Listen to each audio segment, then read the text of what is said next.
Hey, Ciph, good morning. Good afternoon. Good evening. Good night, and welcome to the show, ladies and gentlemen. Juan is life. And about time. First of all, shout out to all our patrons. We love you all very much. We've got a doozy coming up, so you should certainly sign up if you haven't. But Ciph, I got to tell you, we don't interview enough Jewish artists in the game. And today, we're doing just that. Look at the look of confusion. I had no idea. I had no idea. Oh, yeah. DJ Drama, ladies and gentlemen. Wow. Shalom. See? He knows the language. DJ Dramica. I never knew you were hilarious. Wait, hold up. Why the fuck are you Mr. Thanksgiving when you could be DJ Dramica? I can be both. I'm both. Yeah. No, Thanksgiving's not a religious holiday. No, he could be both. You're right. Yeah. He's not DJ Christmas. Yeah, he's not like you, Jew with a Christmas tree all the time. First of all, those are the old days. So let's not talk about. Although I'll be honest, my fiance, who is Jewish, is just as likely to want a Christmas tree. She doesn't give a fuck. Drama. Were you observant at all as a kid? I mean, my mom wasn't very religious, so we lit the Torah. Nope. Lit the menorah. We lit. Damn. You set the Bible on fire. Yo, please don't light the Torah, Drama. Please don't light the Torah. Yeah, we lit the menorah. My bad. Yo, this guy been hanging with Kanye West too much. Lit the Torah. I would go to Passover with my grandparents. Okay, but I never had like a bar mitzvah, so I don't know if that's where the line draws. So.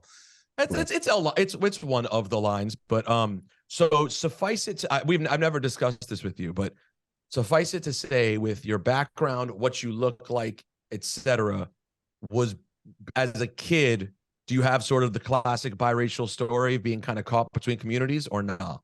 1000% confused as a motherfucker. You or the people? Everybody. Everybody. Everybody was confused. Yeah, me and the people. Like a lot of the what are yous, a lot of me trying to figure out my racial identity, that's crazy. Like, I've known you for a very long time. Never even questioned what you were, never thought about it. I don't care. Like, but that's a hip hop thing, though. I think that's a cultural thing. You know what I'm saying? Like, to this day, people still, question when I say like, I'll see the comments on Twitter, shit like that. You know what I'm saying? Oh my God. I was in Houston this weekend. I did a comedy festival, and this ghetto ass black girl from Houston was like, yo, I never seen a Puerto Rican use the N-word like that. And I was like, are you mad? Are you happy? Right. I had to break down like, well, New York is different. Yeah, welcome to New York is like Puerto Ricans are black, like, and it's like she's like, man, you nice with it. Like, if like it was a skill she didn't know we could have. That's funny though. You said, I don't know, are you upset? Are you happy? Yeah, I was like, but growing up, like, I mean, I got a black ass name, so being named. Wait, what's your real name again? Tyree Simmons.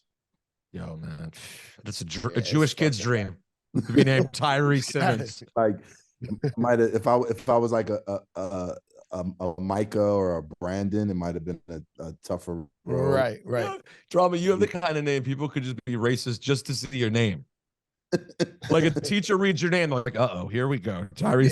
Top. Yeah, it's Tyree. Like, so yeah. I mean, like, both my dad is super like politically conscious and early on instilled in me like my blackness, and like I got it, but then I would look at my skin complexion and be like, wait, something's not all the way. Like, when I said, when people are like, what are you? And I'm like, I'm black, then it's like they're waiting for an explanation, you know what I'm saying? So, well, they don't need one. Yo, I just realized something. I don't even know if you know this. I know Drama so long. I know Drama. I don't even remember how we met, but I know Drama so long that I didn't even know he was DJ Drama. Wait, what do you mean? I remember that. I remember Like I don't know how we met. I think it might be through J1s. I think J1s might be the link. Somehow.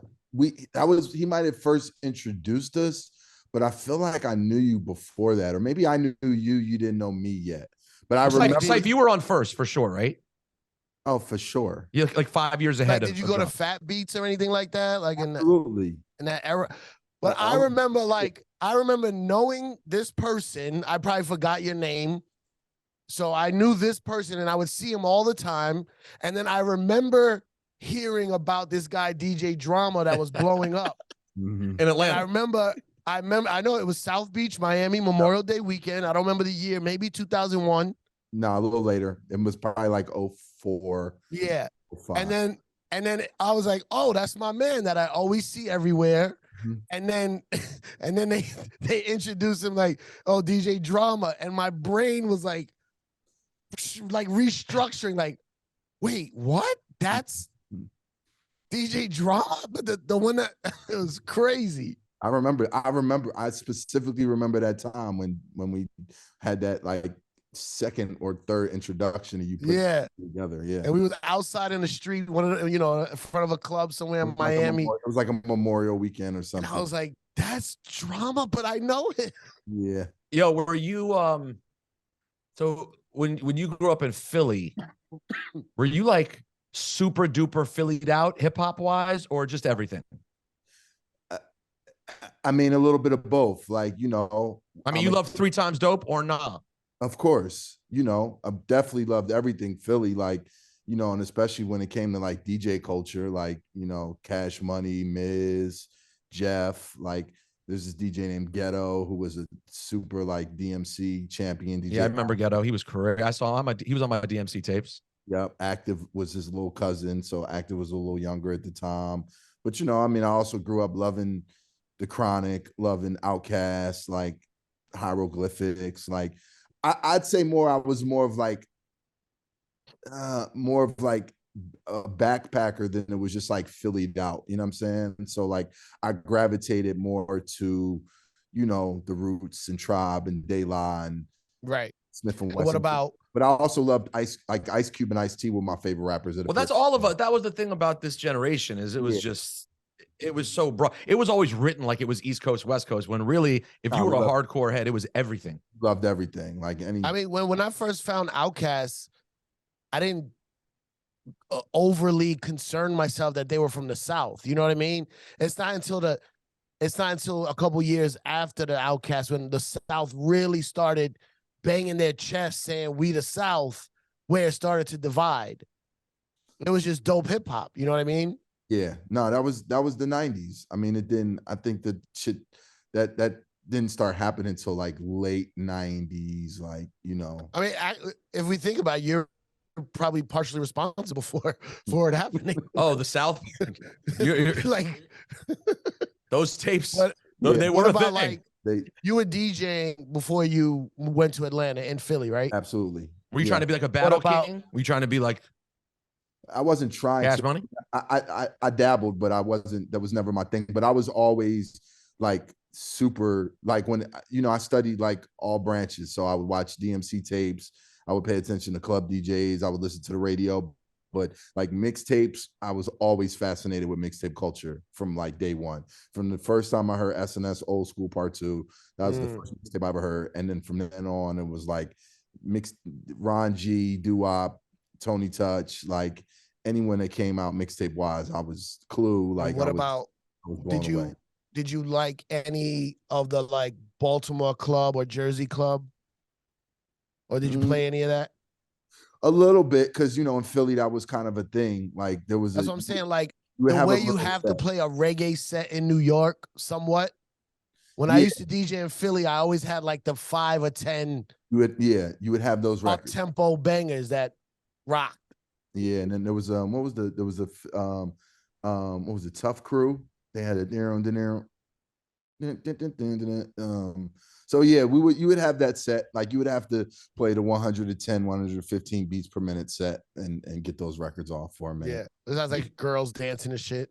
Yeah, for sure. Now, because you just mentioned it, and I feel like we haven't had enough room to ever mention DJ Cash Money. What did he do? Everything? Was he like radio, battle, everything? What was Cash Money in Philly exactly?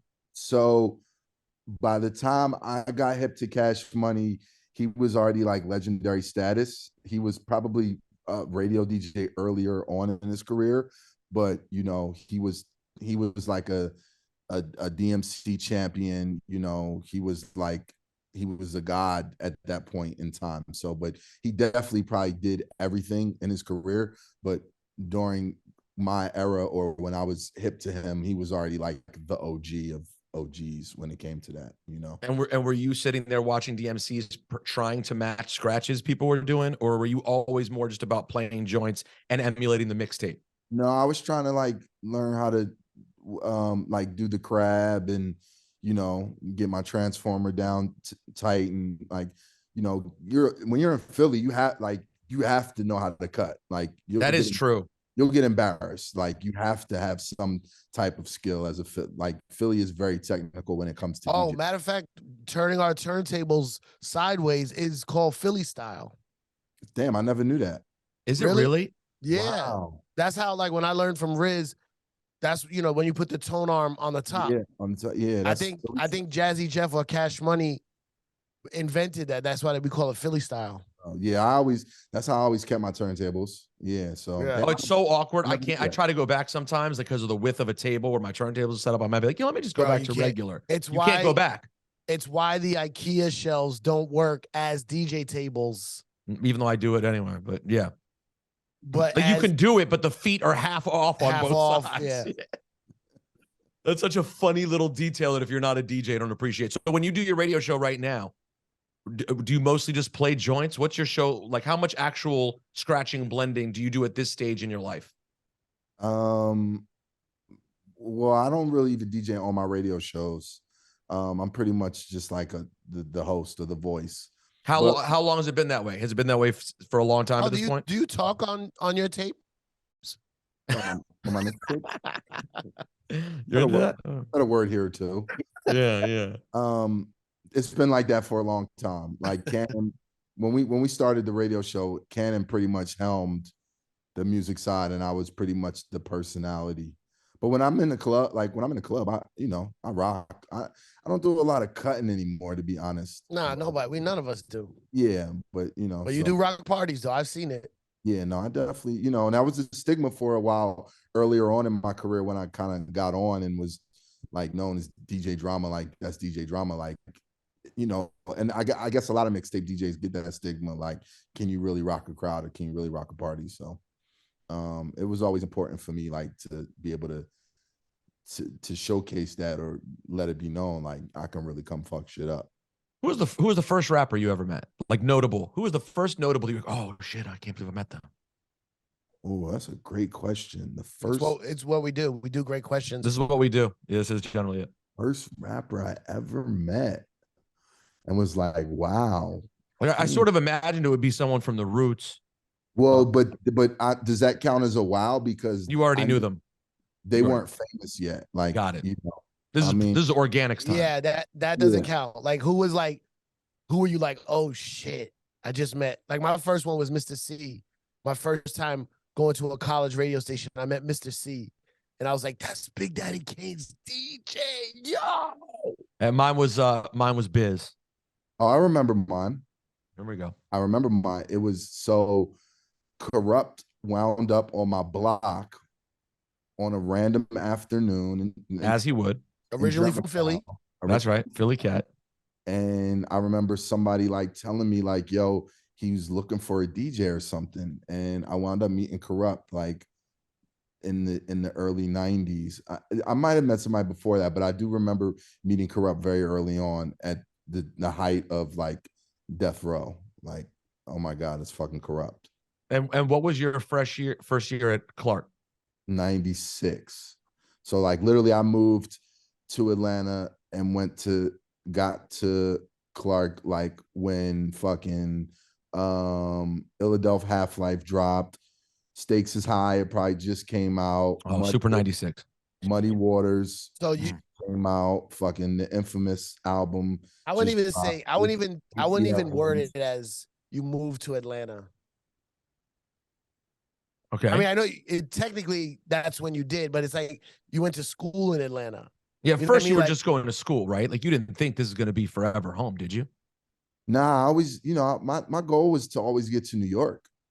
Like I really thought I was gonna like have a New York living like in a brownstone in Brooklyn. Like, you know, even before I went to Atlanta, like I thought I was gonna go to NYU, live in New York, and live the New York life. But I went to Atlanta like really loving it, but I thought I was gonna do 4 years and then transition somewhere else. You didn't get into NYU, did you?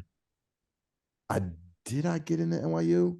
Or could you not afford it? Because it is wild Yeah, expensive. it was expensive. I got a scholarship to Clark Atlanta University. So, well, that'll do it. Yeah, that's why I went there. Now, Ciph, funny note here about Clark Atlanta. Sorry, go ahead. Is Clark HBCU? That's right. Yep. And the H for you stands for half. Half Black College University or college? Half Black. So Black colleges, universities. Ciph, so my only connection to Atlanta to Clark Atlanta, I should say, is that one of my brother's closest friends went to Clark, and when you got there in '96, he was a junior probably, and I'm pretty sure y'all know each other. Big Cac. Oh, that's my man. You know, that's my brother's best friend. Get out from FCC. Yeah. Cat Keenan. Yeah. Taye. Oh my God. Cat was my man. So yeah. Was he promoting parties already? He was if he hadn't started, it was right around that time. So yeah, I think Cat was still in school when I was there. Yeah. He was a junior or senior, I'd say. It was like a junior or senior. Yeah. And they were doing parties, and then like he graduated and they started doing bigger parties and bigger sponsorships. But FCC, Cat was probably his company was one of the first sponsors of like early Gangsta Grills. Like even before they were like the way we know them now as albums of artists. Like Cat and his team used to sponsor the tapes when they were just like collaborations. They sponsored all early affiliate tapes. Like those were our guys. Wow, that's crazy. And how did you get your way in? Like, what was your, everyone, I had my own path when I got to Maryland of how I found my way into the radio world. How did you get into the DJ situation at Clark when you got there? It was easy, really, because I was at school and like being in going to Clark and having a CAU, Spelman, Morehouse, Morris Brown. There was so many opportunities to do parties. So just being a college DJ, like, whether it was DJing over at Spelman at this thing that had Market Friday, or doing fraternity and sorority parties, or just like, word spread fast. Like, oh, there's, and there was still a handful of DJs, but like, being a college DJ in Atlanta can get you very far.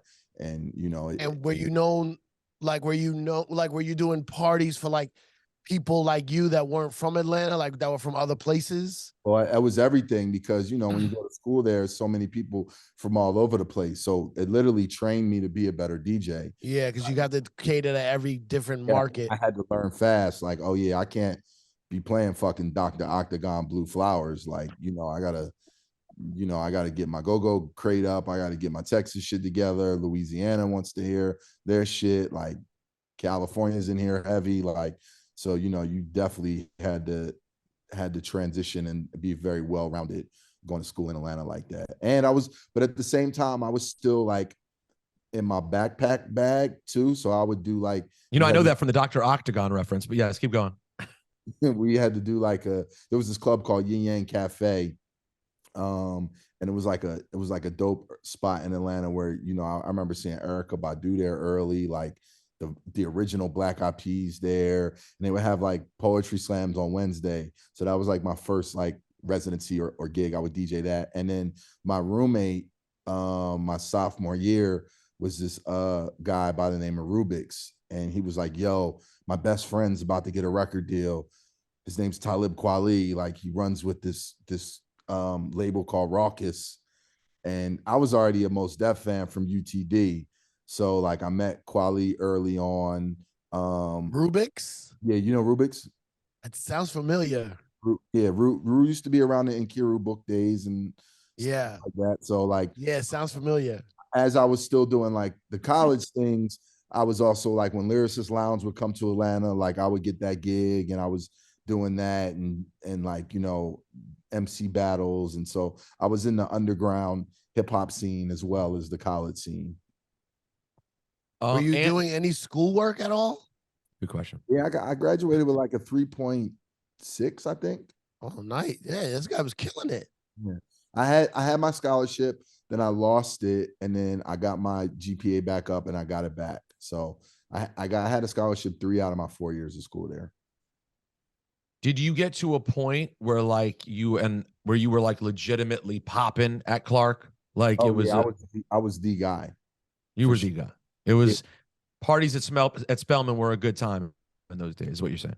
Yeah, I was when we were in school, I ran the campus. Like I became like DJ Drama was, and me, Sense, and Cannon, like we were the top of the food chain when it came to the college DJs. And you know, I was in between classes, I was hustling mixtapes, I was on the yard, like, so you know, my shit started to spread. Like I was making early tapes, and you know, such a great era, man. Yeah, it was, hell of a time. Such a great era. It was, but like, it's pretty. But like you really need to. Not that. Listen, everyone knows and has, I think, a real appreciation for what you did. But on this nerdy hip hop podcast, it's really important to take, like, we are all sort of kids of the first mixtape era, the real first mixtape era. The difference between everyone who was like that and you is that you then actually changed it and turned it into the next era of mixtapes. Like you did that. That's crazy when you think about it. So what did Ciph and I do? Dick. Ciph was chasing around Funk Flex with French fries. You know, I was doing a college radio show for 12 people.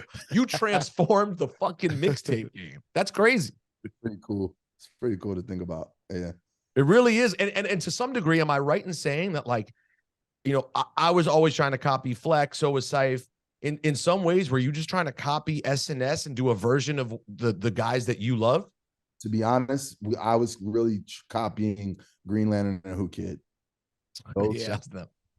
Those were who we copy. I mean, obviously, like, you know, like Clue was like the ultimate god of mixtapes, and Flex was the god of like just a figure of hip hop and marketing and like being everywhere. You know what I'm saying? But like, it came to what we did from the mixtape standpoint, like literally our blueprint was like Green and Who Kid. Like we were. Yeah, I think Clue, as far as like our type is concerned, I think Clue didn't miss. He could have hit a little more underground, and it wouldn't have been too foreign for what he was doing. Every once in a while, he would put a joint that was, you know, like there's a thin line between street and underground. Like Ciph talks about this a lot. Yeah. And he could have repped, you know, Most and Quality a little bit more, not overly, but that's why I think Green and because Who Kid did a lot too, and Who Kid was street. Yeah. But he would put that kind of underground shit on there. But I'm gonna tell you even in a bigger landscape, or making it make sense of what I really did was basically I copied everything that was going on in New York City and applied it to Southern music. And that's what nobody was doing. So when New York, like when mixtape DJs started to get hosts, and like the transition started to change, like with the Dipset era and 50 and everything. We were taking all of that and applying it to Southern music. Like Southern mixtape DJs had different formulas and different styles. And so like when I did what I did, like I remember like the mixtape stores telling me like, yo, that's like, if you're making a down south mixtape, don't talk on the tapes, don't, you know, play exclusives, freestyles, no, none of that. Like in the South don't want to hear that. And we literally took Southern music and applied the up north formula. And that's 100%. That's really what took off. You know what I'm saying? Because that was what was like fresh. You know what I'm saying? It wasn't like we invented the wheel, but like, oh, when we were having Killer Mike freestyles and Tip freestyles, and you know, making the type of tapes we were making, where it was just you know, a all T.I. tape or Jeezy tape, like that was brand new to the South, you know? Right. So that was literally like the blueprint we took in a sense. I didn't even think about it that way. Do you guys agree though? Like I sort of was putting Clue in the later stages of the first era of mixtapes. Like, because I was listening to Clue in high school. Like, and that's still when Ron G and SNS and all of those dudes were. I mean, unless you consider Kid Capri another era prior to that, because it kind of is, right? So, when did Capri tape start? Late 80s? Yeah, late 89, 89, yeah. Late 80s into the But mid. that's not even. Capri was more recording his parties and selling those. Yeah, that was that era. Wow, that's which is crazy because it's almost related to the true early days of hip hop of the MCs at the parties being recorded and them becoming the tradable. I think tapes. it was more of that. Because I think Capri used to sell tapes.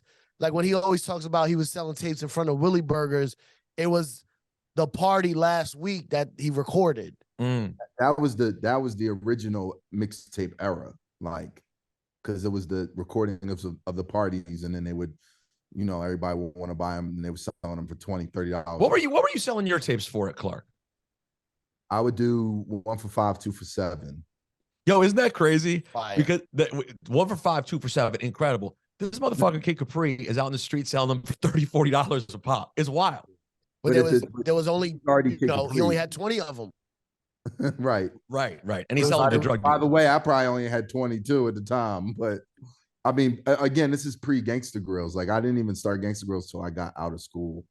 But, you know, Flex said some ill shit to me one time. We were talking, and he was like, yo, when it comes to, like, mixtape DJs, or, like, when you think about the eras, like, everybody had their time of being, like, mixtape king.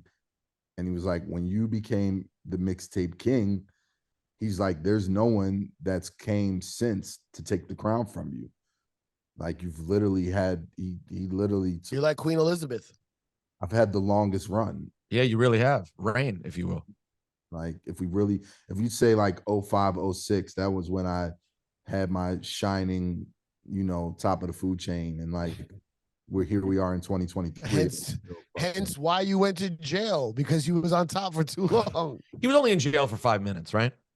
Well, you're not jail, but got fucking raided. That's how on top. What about you were. Slay? Slay was up there.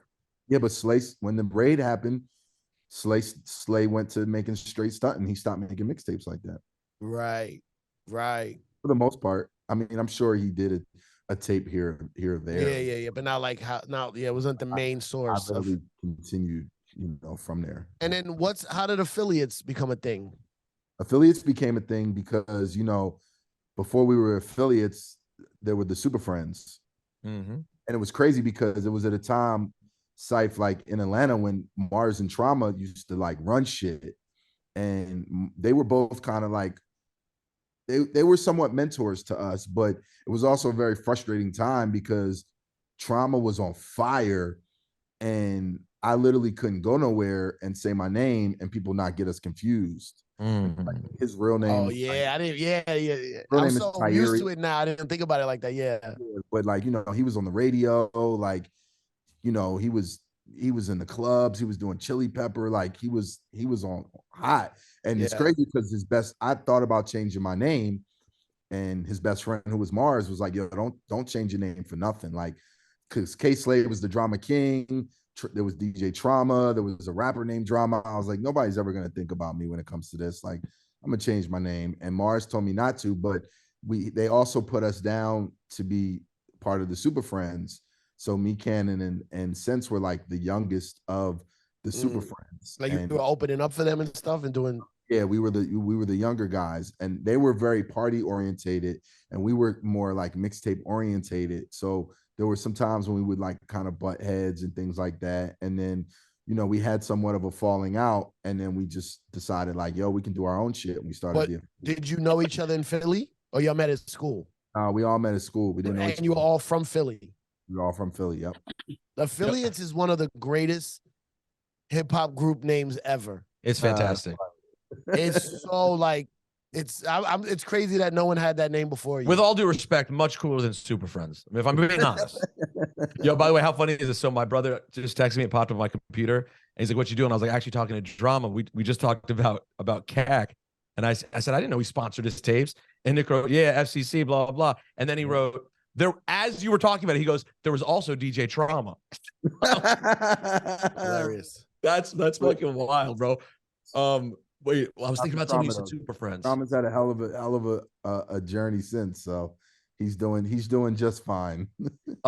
Who do you have someone who's like your absolute number one? I mean, for me, it's DJ Jazzy Jeff. Is there one person who you just go like, that's the guy? Fuck. Cipha, you a Jazzy Jeff guy? Of course.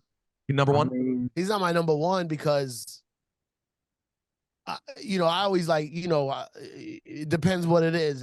Backpack, college is Riz, but I always party is doo-wop. But it's because I was around it. I wasn't around Jeff. I respect Jeff's skills now, but it's like a little bit later. Like Jeff, obviously, when it comes to parties, it's like he still puts me on all like. But if honestly, if there's really just one, it probably would be Flex. Like, wow, I would probably say Flex. Like, just Flex, your number one. Like when it comes to like branding and like competitive spirit and like, yeah, that's for sure. Like, the type of shit that I'm into, like Flex is like, he was everywhere, like from albums to clubs to Great television to like, just his mic game, like, even out just how he talks on the radio, like to this day, I'm like, yo, you're the only one, that's really keeping radio alive on radio. You know what I'm saying? Like, I remember the first, for me, like the first time that, he like introed me when I came up there to see T.I., when I was up there with T.I.'s DJ, and like he introed me on New York City, like it was like the biggest moment for me. Like, even just recently, like being in New York and taking over the airwaves with him and, having that moment, like I put on my Instagram caption, like, yo, if somebody would have told me at 13, like I'd be sitting shoulder to shoulder with Funkmaster Flex, like, and we'd be playing my records, like I wouldn't have believed them. For all of the things you've accomplished now, from all your mixtapes, the Grammy with Tyler, the success with Jack and Uzi Vert, everything you've done, I think it's so cool that for you, the Funk Flex moment, even that recent one 6 months ago, whenever it was, is still that big a deal for you. I find that to be awesome. I mean, I have a lot of those moments, because again, like as much as I've accomplished and like to say that, I'm going to go down in history as one of the greatest DJs of all time, like I'm still that same kid who had dreams of being here, so like I have when I'm in those positions, like, yeah, I have those moments where I'm like, yo, I'm literally on Hot 97 with Funkmaster Flex, like he's fucking making a movie out of my record, and I'm going back and forth talking cash shit on the radio with him. Like, it's like, the kid trying to be a DJ would have never believed it. Like, he would have never believed it. So yeah, that's crazy, man. That's crazy. Like I mean, and I just think that like when you lose that, like we can get very jaded in this business, especially like after being in it as long as, we've all been in it.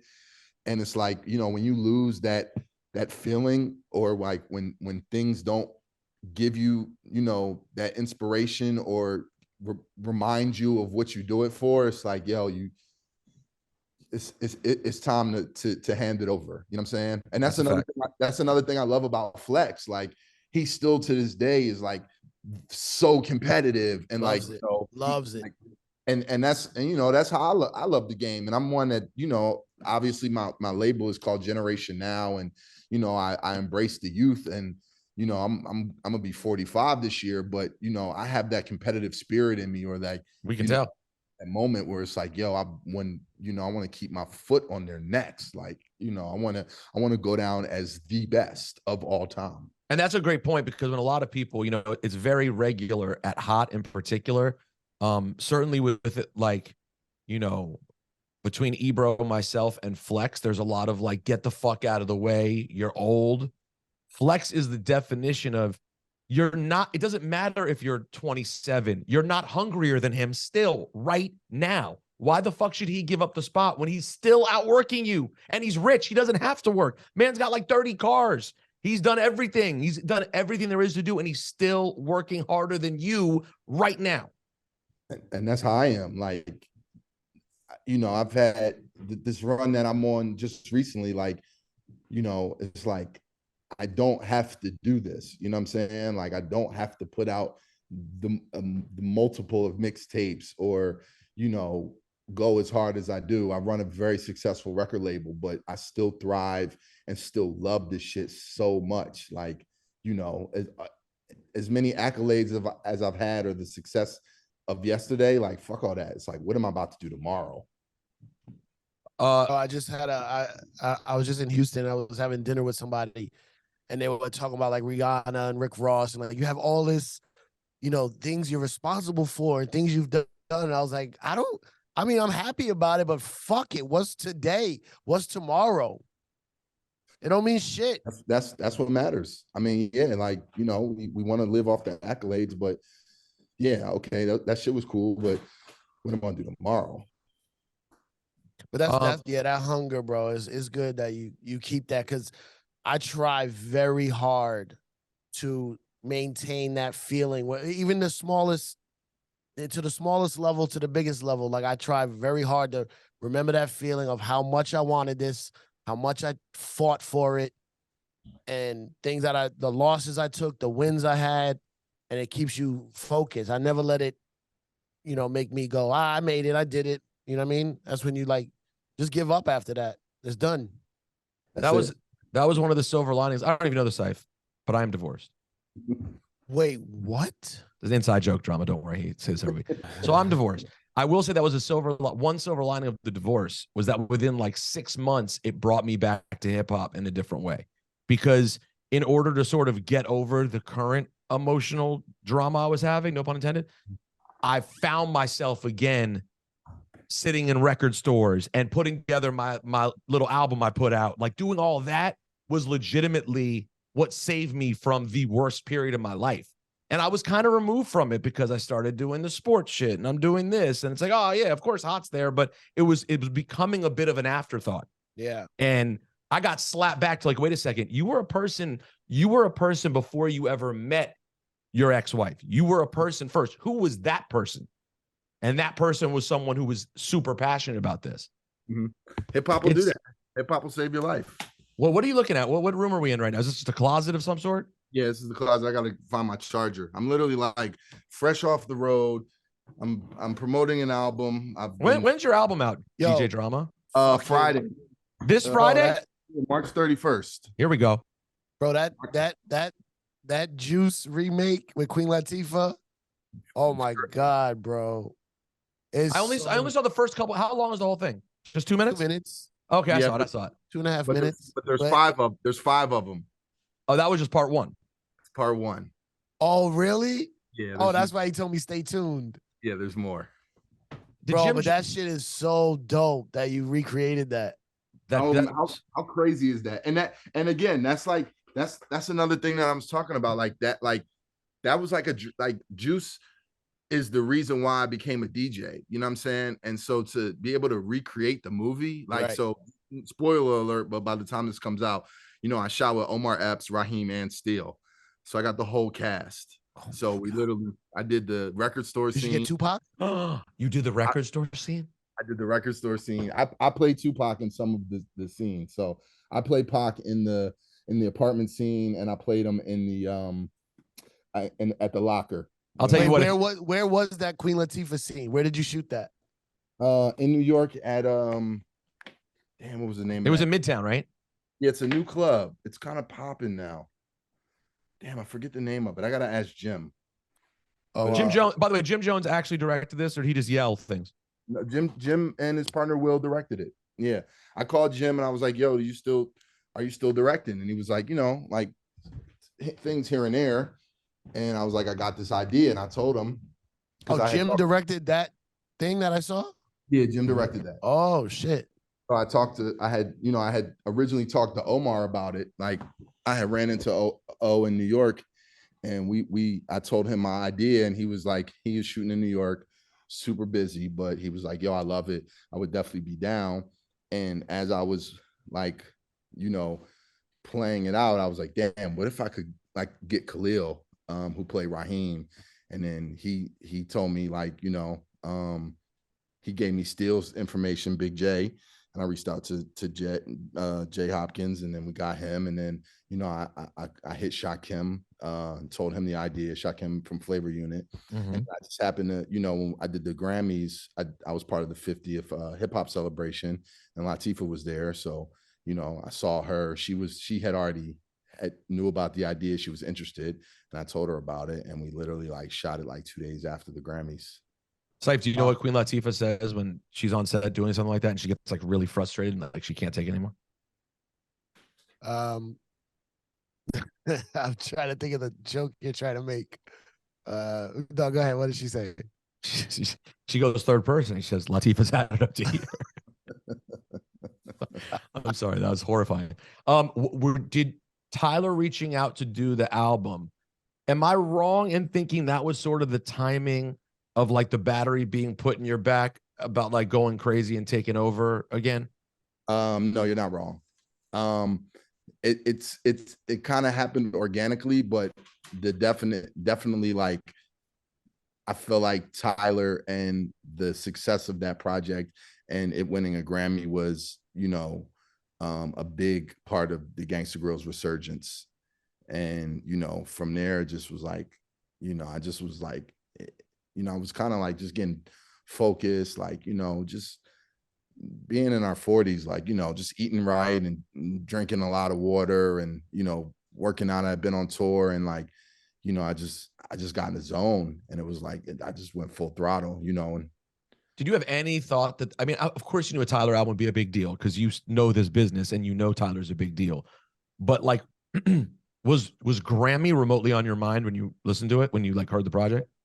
We went in the second session that I was in there, my business partner and best friend Lake came to hear the music for the first time, and he was like, "Yo, y'all gonna win a Grammy for this," and he like said it like subtly, but I'll never forget him saying that, and me kind of like just like hearing him say it. So then when the Grammy nominated, and another friend of mine, DJ Infamous, I think he also said it when the album came out. And, it wasn't like, obviously you don't go into it thinking about a Grammy. Like I knew it was going to fuck shit up. Like I knew it was a dope piece and that, just for what people weren't going to expect or, I remember doing interviews during COVID and being like, "Yo, I got some big shit coming." You know what I'm saying? And it's Tyler, like, obviously, he's a GOAT in his own right. And just the fact of us coming together. So yeah, like when the Grammy nominations came in, it was pretty surreal. And then I don't know, there was some stiff competition because it was Certified Lover Boy, it was the off season, it was King's Disease, and it was Donda.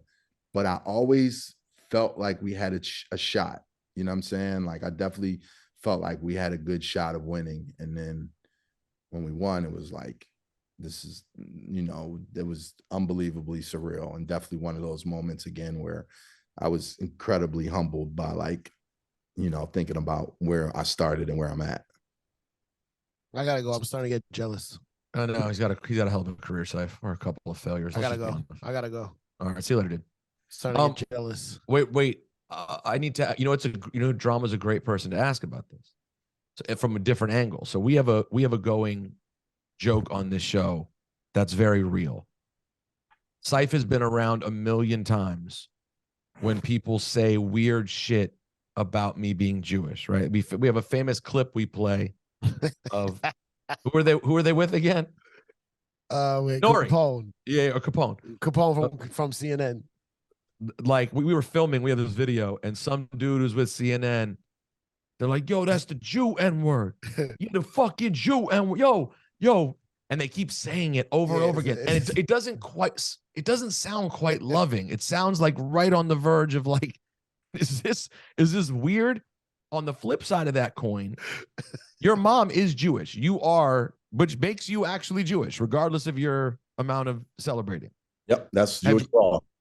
Have you been you have to have been in awkward situations where people are saying wild anti-Semitic sounding shit about Jews and don't know you're Jewish? Yeah, a couple. I've been in that situation a couple times. And do you say anything? Are you like, I haven't even always said something when someone says something weird. I'm like, all right, gotta keep it moving. But like, it must put you in a weird spot at certain times. I mean, even the Kanye situation is like, I've never been around nothing too crazy. Just the typical, like, I feel like it's been like the typical, like, Jewish people stick together conversations. By the way, the most overrated. Yo, I'm so glad you brought this up. Me and my brother were talking this weekend about this mutual friend of me and my fiance, and how not like that shit is. It's, you know, how everyone says that's the problem with black people. We don't stick together, unlike the Jews. Nah, the Jews will hate each other, but they'll do business together. Yeah, what? Shut the fuck up. Like you that. don't know. Yeah. You don't know what the fuck you're talking about. No, that's facts, son. The only reason it looks that way is because they have to do work together because Hollywood is very Jewish. It's not them sticking together. It's like, nah, it don't matter, son. No matter what, they put it away to just, we are the most hating on each other, just like everybody else. It's such a tired narrative, and it's a bad narrative that's unfair to black people too. Like, black people always hating on each other. Yeah, guess what? Everybody hates on each other.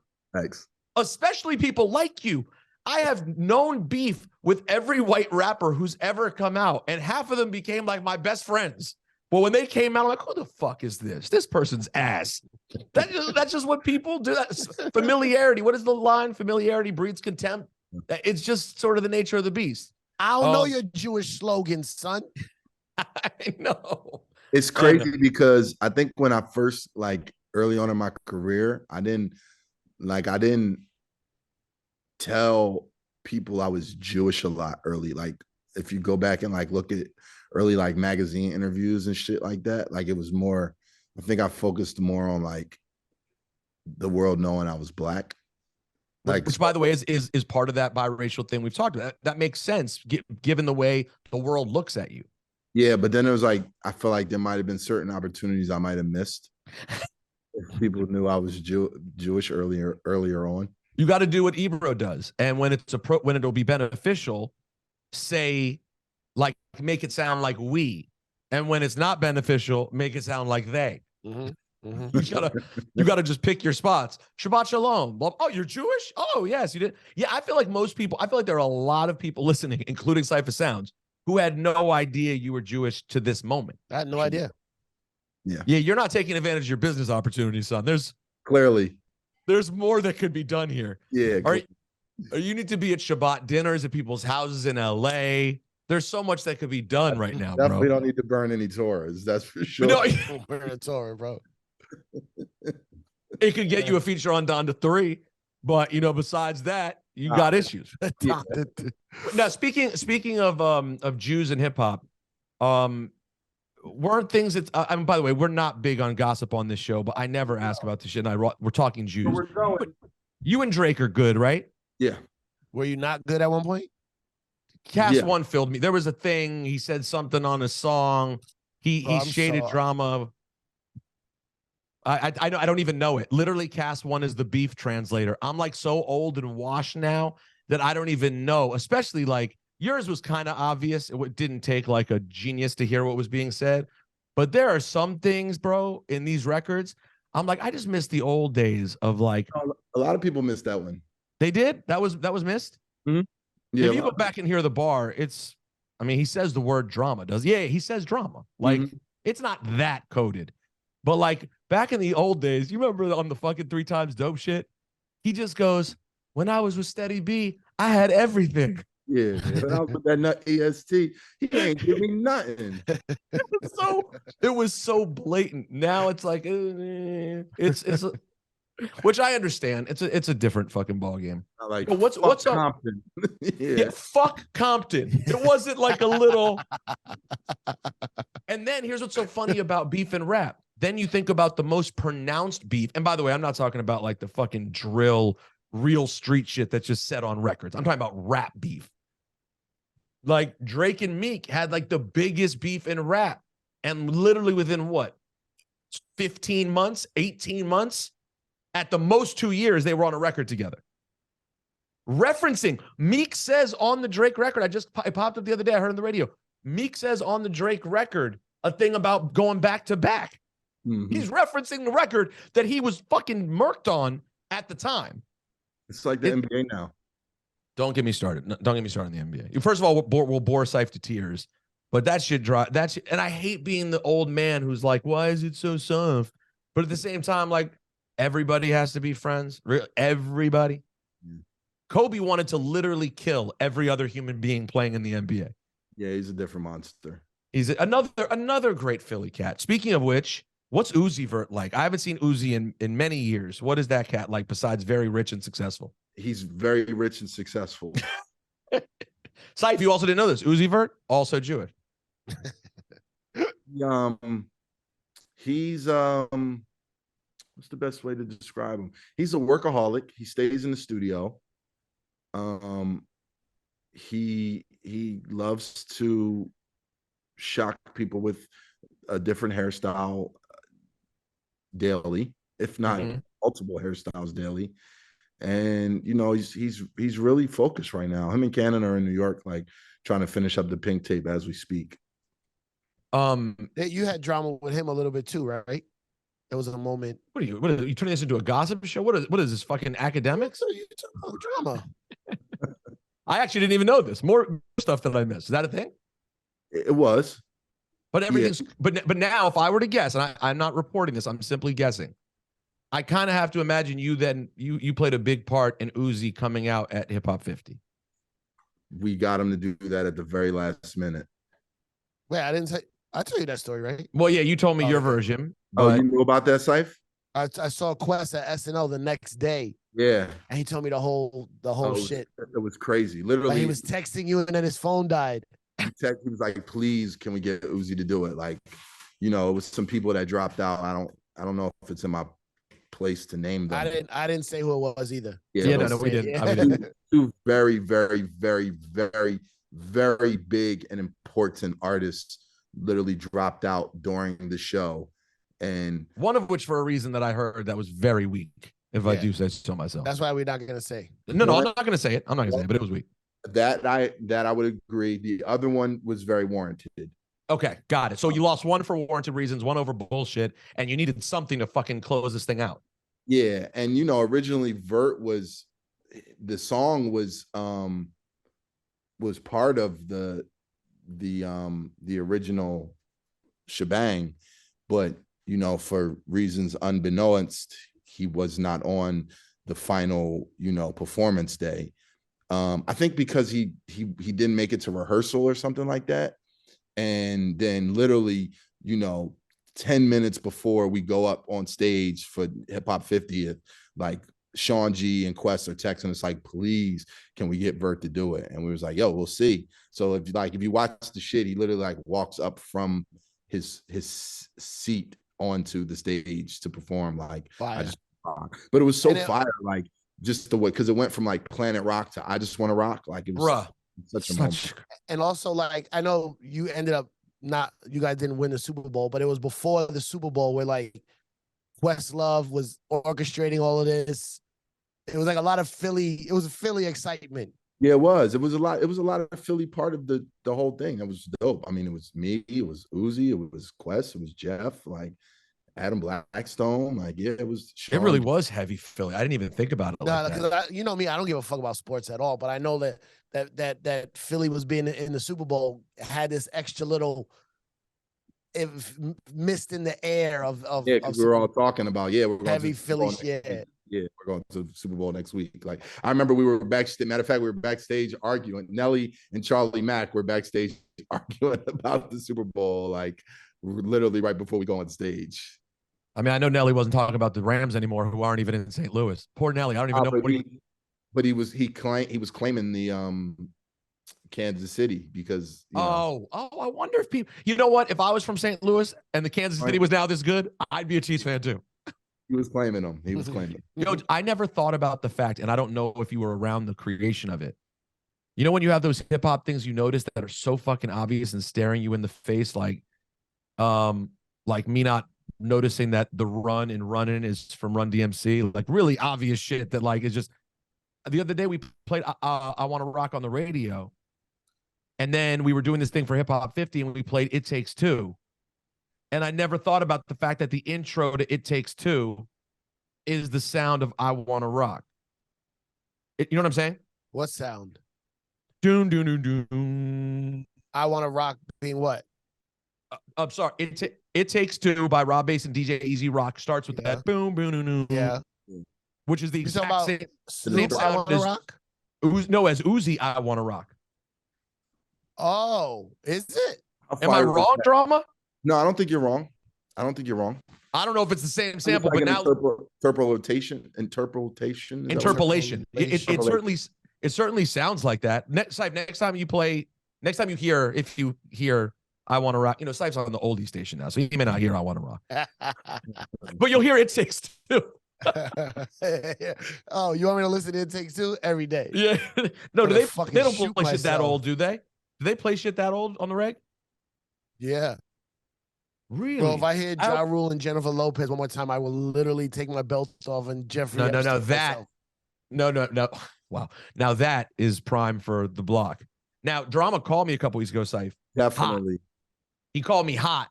Wow. He was like 50 songs. Y'all are trying to count down 50 fucking songs in 50 years. What the fuck is wrong with you?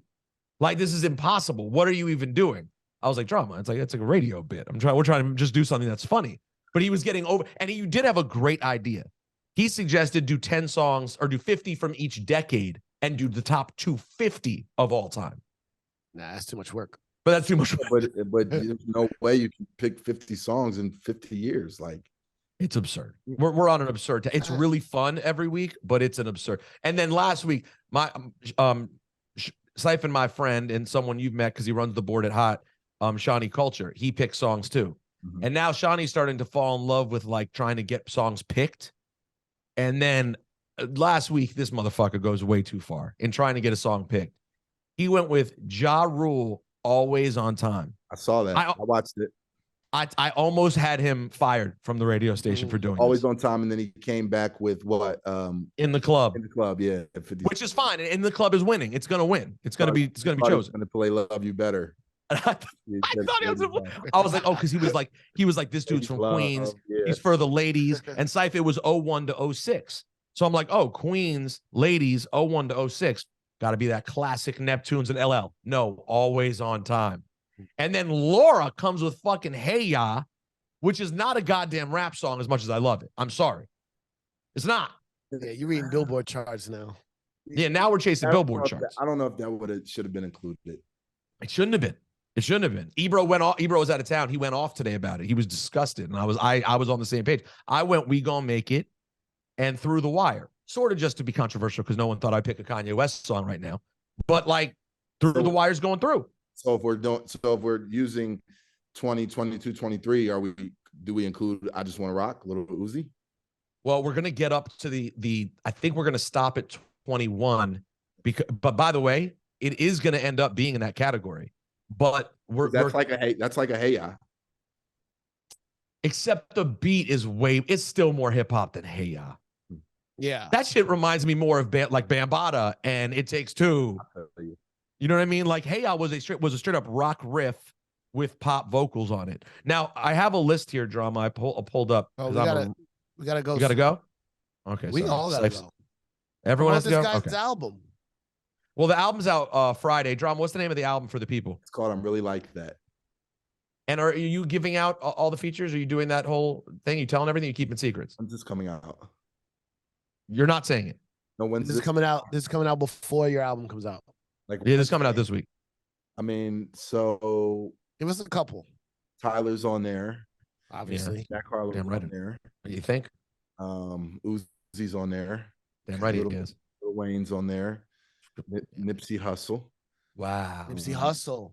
What's the process like for getting a Nipsey verse in this era? Nipsey used to record a lot in my studio in Atlanta at Main Street Studios.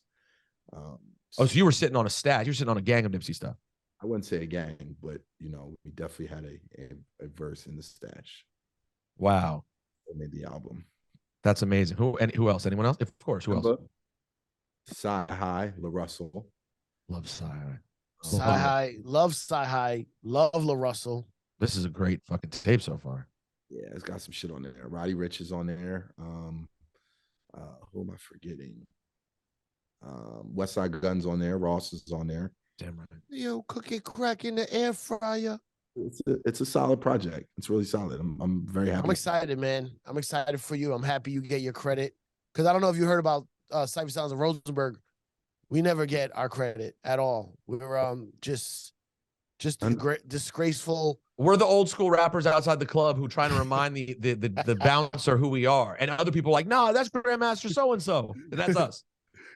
You know when Jay-Z said, I do it for the Cold Crush, but then didn't give the Cold Crush anything? That's us. That's us. That's Nori. That's Nori going, yo, I do this for Juan Ep.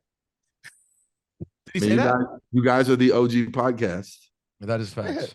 Yeah, that accept fucking government cheese. Yeah, but by the way, like many of the old school rappers, with all due respect, not all, it's our fault. There were people who did the right thing, and we were too busy keeping it real. You know, I was just watching Drink Champs, and when Joe was talking about you had the early idea of producing a show for him, and he was like, you know, you saw the vision. Fucking loser, right? God, drama. What? Let me get it. Let me get $1. What you got in your pocket? You want my Venmo? No, listen. I botched that. That was a big time botch. I do have an idea up my sleeve to try to do something similar and actually handle it the right way. But like that one was and Ciph was so right. I would not show up to the podcast. The reason I stopped doing the podcast was I was too lazy and I didn't want to go in after the morning show because I was so beat. So I was like, I'll go in sometimes. Joe Button. Yeah. Oh. And so meanwhile, I look back at that time. I didn't even have a second job yet. What the fuck was I even doing with my day? You're a lazy piece of shit. No, you're 100% right. I am an absolute lazy piece of shit. Did you say you had a list or something for me? Yes, real quick. Sorry. He loves lists. It's a list from Deadspin of drama mixtapes. Okay. I want to try to throw a random one at you and see if you have a first story that pops to mind. What do you think about closing out like that? Sounds great. I'll start with my favorite, my personal favorite, the one I played out the most. Pharrell, In My Mind, the prequel. You already knew. Anything stand out when you think of that one? Canon Ghost mixtaped that mixtape. Meaning? He did all the way the tape is put together. Yeah. Canon did the tape. All I did was talk on it. Those are his skills on the tape. Did you really get all the ice creams you wanted? A lifetime. I think you said I got a lifetime supply of ice creams. Yeah, I did not. Fucking classic hip hop lies. I knew. And by the way, what does it mean when you say DJ the fuck? DJ the fuck drama. DJ the fuck drama. It was just something I ran with. Like, I don't remember where it came from. It was like DJ the fuck. It doesn't make sense. Wait, and why? That sounds very Atlanta. I was just so arrogant and such in a bag. I was just like, it doesn't matter. Just say it. I just was like DJ the fuck. And why Mr. Thanksgiving again? Because I feed the streets. Feed the streets, of course. Sorry, that was Bravo, offensive. can I ask you? I want to go out. Can I go to one of your things coming up soon? Absolutely. But like, here's the deal. Okay. It's the only way I go out nowadays. Oh wow, here you go. He's about to highball. Here we go. I gotta walk in with you, bro. I can't Yeah, of course. I can't be standing outside. I never One leave my security guard knows me, but the others No, I'm don't. gonna tell you something right now. You might not be up on this because Drama and I are semi-regular contact. Yeah. He is the only he's one of the only people I'd say you don't have to walk in with him. He will actually make sure someone comes out to get you. Make sure. Oh, it's the worst. It is the worst. No, just come through. What are the details? Just come through. Wait, I saved you. I saved you once. How did I save you? Oh, me? Yeah. Did you Save Drama? Come on, Ciph. Like Remember. like a laptop plug or something. This could be real. Headphones. Somewhere. We were somewhere and I was like, I need a da-da-da. And I was like, oh, I got the whatever it was. The da-da-da? That could have happened. That could have happened. Something like, yo, I need a USB cord. I was like, I Yo, got one right Ciph, if this is your line to the doorman to get into the party, you're fucked. I gave him a USB cord once. Nah, man, bro, I'm super happy for you. I'm looking forward to the album. Looking forward to these Juice promos. Appreciate it. You Thanks. did a problem And, mixtape? Little Diddy. Separation. Yo, did you I'm sorry to bring this up, but I have to. Uh-oh. Did you work hand in hand, pause, with R. Kelly on the demo tape? No. Are you lying now? Never Yo. lied. Yo, people from Atlanta never admit anything about R. Kelly. Like, it's horrible, bro. Okay, I won't ask any more about R. Kelly. Because I think That is one of the unspoken gangster grills. You know what? This should be removed from this article. When I run down the list, I don't. You don't list that one anymore. What about Gangsta Boo, the late great? Oh yeah, that was a fun one. I honestly don't have many memories of that tape. I'm not gonna lie to you. When I had forgotten we did a tape. What about the only? Man. What about the only Gangsta Grill that I know Ciph and I were shouted out on? Childish Gambino, Stone Mountain. Oh, I was so excited to do that one. He came to Atlanta. We worked on it at the studio. You know, I've been a fan since the very beginning and was very vocal with him early on in his career. So he grew up on Gangsta Grills, you know, and he's an Atlanta guy. Sure is. So yeah, that was a really dope project. You know, I love the left field ones, the Stone Mountains, the Pharrells, the Dead Prez, the Little Brothers, like the separate but equal. Yeah. How did that one? How did the Little Brother one come to be? We ran into each other at the club I was talking about, Yin Yang Cafe. They had a gig there, and you know, we came with the idea. They were like, "Yo, we wanted to do a Gangsta Grills," and this is early on when it was still like a very trap orientated brand, and you know, it just was like I was so excited, you know, even to like pay homage to my backpacker roots to do that tape, like. So but like bro, even when you look through your whole list, to be honest, that's what's so cool about you. It's such a mix. You have so many random underground joints and legend joints put in here. Rhapsody, Ghostface, Nipsey. It's just like it's not just the Jeezys and the TIs and the ones everywhere. It's everywhere. Yeah. No, I mean, that's, you know, that's why when I named New Part 2 the album, I'm really like that. Like, you know, like what I've given to this culture and the things that I've been a part of. And like when it's all said and done about what DJ Drama's legacy is like, you know, like I am hip hop. Like I'm really like that. You know what I'm saying? I'm laughing because it's so true and it fits so well. Now I get how you got there. Yeah, like there should be no question ever about what I've done and continuously do for this culture. Mm. Well, I can't speak for Ciph, but I will certainly never question that. Man, thanks, bro. We really appreciate it. Nah, I love you guys, man. I appreciate it. And let's let's try to do it in person. It doesn't always have to be album promo. Yeah, anytime. Love that. Would love that. Bro, we would have you in when we're interviewing another like legendary DJ. Like when we have Jazzy Jeff, would love to have you just pop by. Like whatever it is, bro, you can pop by anytime. Let me know. I'm down for that. Appreciate you. DJ Drama album. I'm really like that Friday. We appreciate you, bro. Love. Yo, shouts to DJ Drama. Ciph, he is among the most regular of the successful cats you could find. Yeah. Did you feel a little gross when we asked a couple of gossipy questions? Like the second I asked the Drake question, I felt like the reason why I don't feel gross about it is because it's always in the vein of like real hip hop. Like I think so. We're not trying. Of course we always say we're not trying to do gotcha moments, but it's like as a hip hop person, how did this situation feel? You know what I mean? Yeah, like I'm not trying to get him to say that thing that sets off news about him and Drake, but I was legitimately curious Yeah. about. I mean, listen, Jews, you know, we all stick together, It's as weird, everybody knows. I feel like I might have uncovered something that like is that Lil Uzi Vert thing not really known? I guess not. I don't know. Is that known? Anyone know that? I think you know what I remember. I was, you know what it was? I thought, you know, because I'm not in the mix like that. So like I was with Drama once when something was kind of happening, and he was venting to me about the situation. So maybe I thought it was out, but maybe it wasn't, never really came to fruition. Maybe they worked it out before, you know what I mean, before it became like a big thing. Yeah, I didn't know. I didn't know of that at all. I always thought they were Gucci. Yeah. Wow, this was cool. That was great. Well, he said one other thing that What did he say?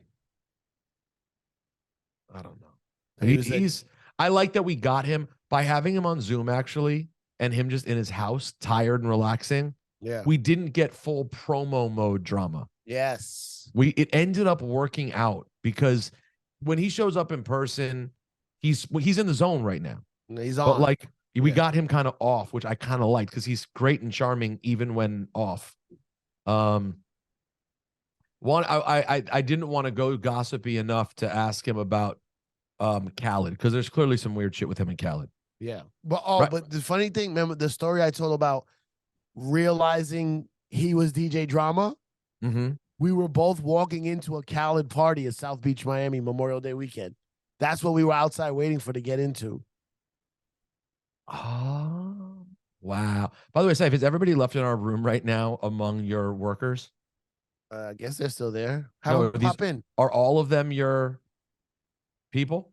What do you mean? You think we have like just loose fans? No. Like I thought, what if it's still like label guys? Pull up participants. Hit participants. You can see everyone is there. What label guys? I don't know. Dramas people. I didn't know they were on. Neither did I. I don't know. There's just so many names, and I'm like, could all these people work with Ciph or for Ciph? Oh yeah, this is who's PR? That's me, you dickwad. Oh yeah, Billy June. And we got Justin. He was at the show last. No, I know. I remember Justin. Yep. Lucas is the new guy. Lucas is a Juan stand from Toronto. You know what we should do? Still there. You know what we should do? I know what we should do. What? Talk to on our Patreon this week, we should have a little hello to these guys. Oh, good idea. Is that a good idea? Anyways, guys, thank you for being here for drama. Subscribe to Patreon, patreon.com/JuanEpIsLife. There's an incredible Billy June story that you need to hear on Patreon. Plus, you'll get to meet all of Ciph's indentured servants. I'm off to WrestleMania this week. Not all. No, like a third of them. But I'm off to WrestleMania this week. And yeah, we'll be back next week. Oh, peace and blessings, man. Yeah, man. Peace and blessings. Bye.